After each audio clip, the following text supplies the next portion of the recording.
अस्सलामुअलैकुम। आज का बेटा हमारा टॉपिक है calculation of wave number of photons of various spectral lines by Bohr's model. हम लोगों ने ना बेटा वो जो हमारे पास स्पेक्ट्रल लाइंस बन रही हैं लीमन सीरीज़ की, बाल्मर सीरीज़ की, उनका जब वेव नंबर है उनको हम लोग इस टॉपिक के अंदर कैलकुलेट करेंगे। अब फ़र्ज़ करें बेटा आप लोगों का जो इलेक्ट्रॉन है ना वो पहले ऑर्बिट के अंदर मौजूद है। तो बेटा बोहर ने इलेक्ट्रॉन की एनर्जी को कैलकुलेट करने की हमें एक इक्वेशन दी थी। अगर पहले ऑर्बिट में है बेटा E1 लिख दिया हम लोगों ने, तो बेटा जो इसका फार्मूला है वो फार्मूला है -z² m e4/8 का स्केयर इंटू n1 का स्केयर इंटू h स्केयर। अब बेटा n1 क्यों है? क्योंकि ये पहला ऑर्बिट है। इसी तरह बेटा अगर हम लोगों ने सेकंड ऑर्बिट की एनर्जी कैलकुलेट करनी है तो बेटा वो एनर्जी बराबर होगी E2 is equal to -z² m e4/8 square n2 square h square. अब बेटा यहाँ पर फ़र्क इन दोनों में क्या है? यहाँ पर सिर्फ n1 है और यहाँ पर n2 है, और यहाँ पर E1 है और यहाँ पर E2 है। अब बेटा अगर हम लोग फ़र्ज़ करें कि आप लोगों का जो इलेक्ट्रॉन है वो सेकंड ऑर्बिट से जंप कर आ रहा है फर्स्ट ऑर्बिट के अंदर, तो बेटा जो टोटल चेंज इन एनर्जी होगा वो किसके बराबर होगा? Delta E is equal to E2 minus E1, क्योंकि बेटा वो सेकंड ऑर्बिट से जंप करके फर्स्ट ऑर्बिट के अंदर आ रहा है। अब बेटा E2 की वैल्यू हम लोगों ने यहाँ पे पुट की माइनस, और यहाँ पर हम लोगों ने E1 की वैल्यू पुट कर दी। अब बेटा यहाँ पर देखें माइनस और माइनस यहाँ पर प्लस हो जाएगा। जैसे ये माइनस माइनस प्लस होगा तो बेटा इस इक्वेशन को ना हम लोगों ने लेफ़्ट साइड पर लिख लिया ताकि प्लस वाली वैल्यू ना हमारे पास लेफ़्ट पे रहे, और बेटा माइनस और उसके आगे हम लोगों ने ये वाली वैल्यू लिख दी। अब देखिए इनमें से कॉमन कौन कौन सी चीज़ आ रही है? जेड स्केयर भी कॉमन है, एम भी कॉमन है, E4 भी कॉमन है, 8 एप्सिलॉन नॉट स्केयर भी कॉमन है, एच स्केयर भी कॉमन है। बाकी क्या बच जाता है? यहाँ पर 1/n1 का स्केयर रह जाएगा माइनस यहाँ पर 1/n2 का स्केयर रह जाएगा। जो चीज़ें कॉमन आ रही हैं हम लोगों ने इनको यहाँ पर आकर कॉमन रख लिया। बाकी हमारे पास यहाँ पर ब्रैकेट के अंदर आ गया 1/n1 का स्केयर माइनस 1/n2 का स्केयर। अब बेटा एनर्जी की जो वैल्यू है आप लोगों ने प्लैंक्स इक्वेशन पढ़ी है, वो इक्वेशन क्या कहती है? डेल्टा E जो है इज़ इक्वल टू होती है h न्यू के बराबर। अब बेटा आप लोगों ने एक और फार्मूला भी पढ़ा है कि वेलोसिटी जो है वो फ्रीक्वेंसी और वेवलेंथ का मल्टीपल के बराबर होती है। तो ये वाला formula C is equal to nu into lambda. अब बेटा हम लोगों ने ना इस न्यू की वैल्यू को या फ्रीक्वेंसी की वैल्यू को यहाँ से निकालना है। फ्रीक्वेंसी की वैल्यू को अगर आप लोगों ने यहाँ से निकालना है तो बेटा ये लेमडा इधर मल्टीप्लाई हो रहा है, इधर जाकर डिवाइड हो जाएगा, तो लेमडा बेटा हम लोग इधर ले गए। तो बेटा हमारे पास जो न्यू की वैल्यू या फ्रीक्वेंसी की वैल्यू आई वो आई C/लेमडा। अब बेटा इस इक्वेशन में हम लोगों ने ये वाली वैल्यू को पुट कर दिया, तो बेटा आपके पास डेल्टा E की इक्वेशन बन जाएगी HC/लेमडा। तो यहाँ पर बेटा हम लोगों ने वैल्यू पुट की तो हमारे पास आंसर आ गया delta E is equal to HC/लेमडा। अच्छा बेटा delta E is equal to HC/लेमडा हमारे पास आ गया है, और उसके बाद ना आप लोगों ने ये लेमडा को ऊपर ले जाना है। 1/लेमडा आप लोगों को पता है वेव नंबर के बराबर होता है, तो हम लोगों ने डेल्टा E की इक्वेशन बनाई, delta E is equal to HC into wave number. अब बेटा डेल्टा E की वैल्यू को ना हम लोगों ने इस वैल्यू के अंदर पुट कर देना है। जैसे इस वैल्यू में पुट करेंगे डेल्टा E की जगह यहाँ पर HC इंटू वेव नंबर आ जाएगा। तो हम लोगों ने इधर बेटा उसकी वैल्यू पुट की, यहाँ पर HC इंटू वेव नंबर आ गया, और ये बराबर आया Z² m e4/8 epsilon not square h square into 1/n1 का स्केयर माइनस 1/n2 का स्केयर की वैल्यू निकली थी हमारे पास। हम लोगों ने बेटा जो सवाल है वो सवाल आपका वेव नंबर को कैलकुलेट करने वाला था, तो हम लोगों ने ना सिर्फ वेव नंबर की वैल्यू यहाँ से निकालनी है। अब वेव नंबर बेटा यहाँ पर रहने देते हैं, ये जो H और C है यहाँ पर मल्टीप्लाई हो रहा है, बेटा इसको इधर ले जाए इक्वेशन के, तो बेटा वेव नंबर हमारे पास आ जाएगा Z² m e4/8 epsilon not square C, और बेटा C के साथ ये h स्केयर है, तो ये h यहाँ पर अगर मल्टीप्लाई होगा तो यहाँ पर h³ बन जाएगा 1/n1 square minus 1/n2 square.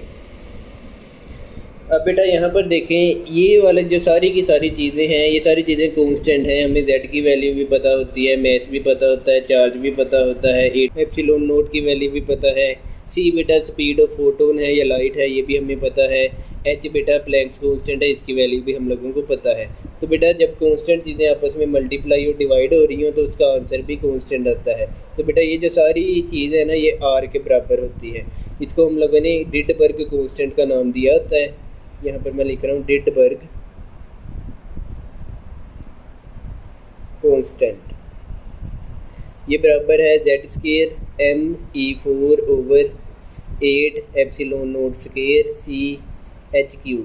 अब बेटा सारी चीज़ों की वैल्यू हम लोगों को पता है, तो जब हम लोग यहाँ पर इनकी वैल्यूज़ पुट कर देंगे तो हमारे पास बेटा इस r यानी कि रिडबर्ग कांस्टेंट की वैल्यू आ जाएगी, जो कि बेटा वैल्यू इक्वल होती है 1.097 इंटू 10⁻⁷ के। ये बेटा रिडबर्ग कांस्टेंट की वैल्यू है सारी।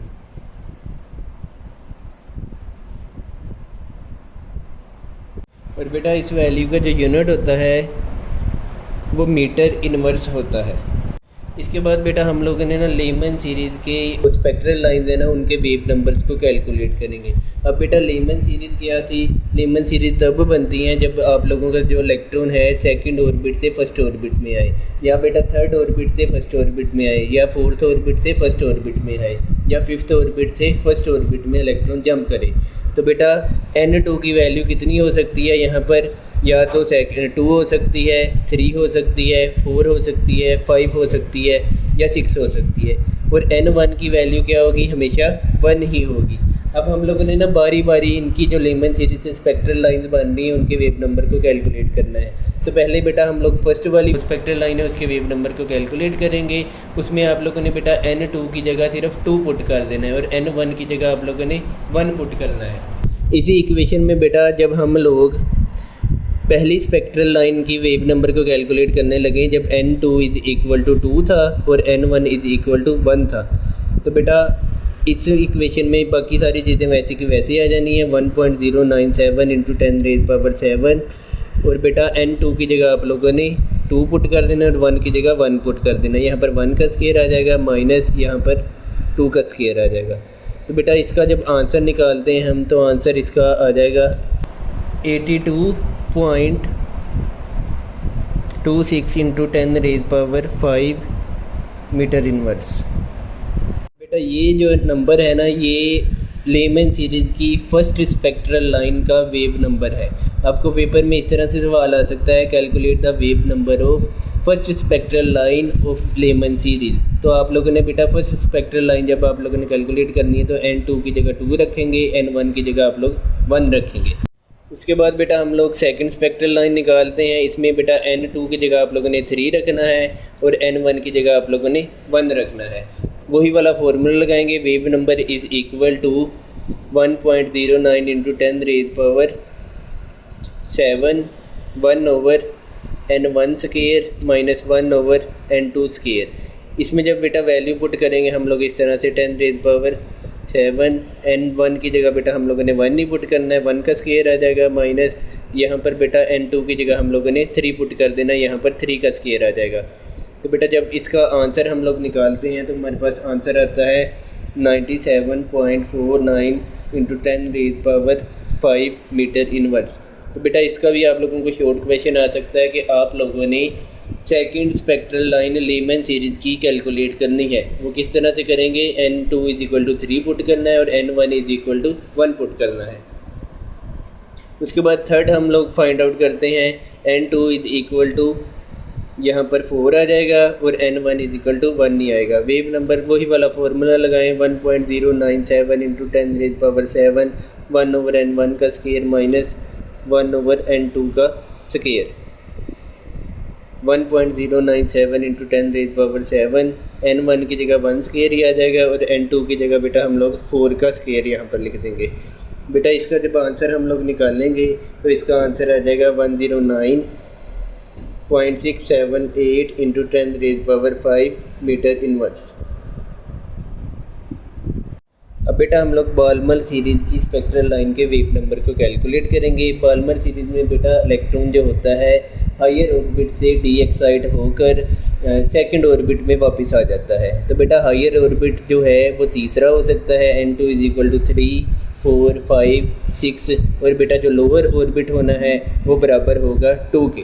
तो बेटा इस तरह की जो सीरीज़ बनती है स्पेक्ट्रल लाइन्स की उनको बाल्मर सीरीज़ बोला जाता है। बाल्मर सीरीज़ की पहली स्पेक्ट्रल लाइन को कैलकुलेट करने वाले हैं हम। तो बेटा इसमें जो n1 होगा वो 2 के बराबर होगा और n2 जो है हायर ऑर्बिट उसकी वैल्यू बेटा 3 होगी। फार्मूला लगाएंगे, wave number is equal to 1.097 into 10⁻⁷ multiply by 1/n1 square minus 1/n2 square. अब बेटा इस फार्मूला में वैल्यूज पुट करेंगे, 1.097 इंटू 10⁻⁷ n1 स्क्वायर की जगह हम लोगों ने 2 का स्क्वायर पुट कर देना है, माइनस 1/3 का स्क्वायर, और बेटा इसका आंसर निकलता है 15.234 इंटू 10⁵ मीटर इनवर्स। तो बेटा ये बाल्मर सीरीज़ की पहली स्पेक्ट्रल लाइन का वेव नंबर है। तो सेकंड का बेटा अगर कैलकुलेट करना है तो n1 2 के बराबर ही होगा, बेटा n2 जो है वो 4 के बराबर होगा। सेम फार्मूला हम लोगों ने लगाना है, wave number is equal to 1.097 into 10⁻⁷ 1/n1 square minus 1/n2 square. 1.097 into 10⁻⁷ n1 की जगह 2 का स्क्वायर माइनस n2 की जगह 4 का स्क्वायर, और इसका आंसर निकलता है 20.566 इंटू 10⁵ मीटर इनवर्स। अब बेटा तीसरी स्पेक्ट्रल लाइन का वेव नंबर कैलकुलेट करना है, उसमें n1 बेटा 2 के बराबर होगा और n2 5 के बराबर होगा। फिर से वही वाला फार्मूला लगाएंगे, 1.097 इंटू 10⁻⁷ 1/n1 का स्क्वायर यानी कि 1/2 का स्क्वायर माइनस 1/5 का स्क्वायर। तो इसका आंसर निकलता है 23.00 इंटू 10⁵ मीटर इनवर्स।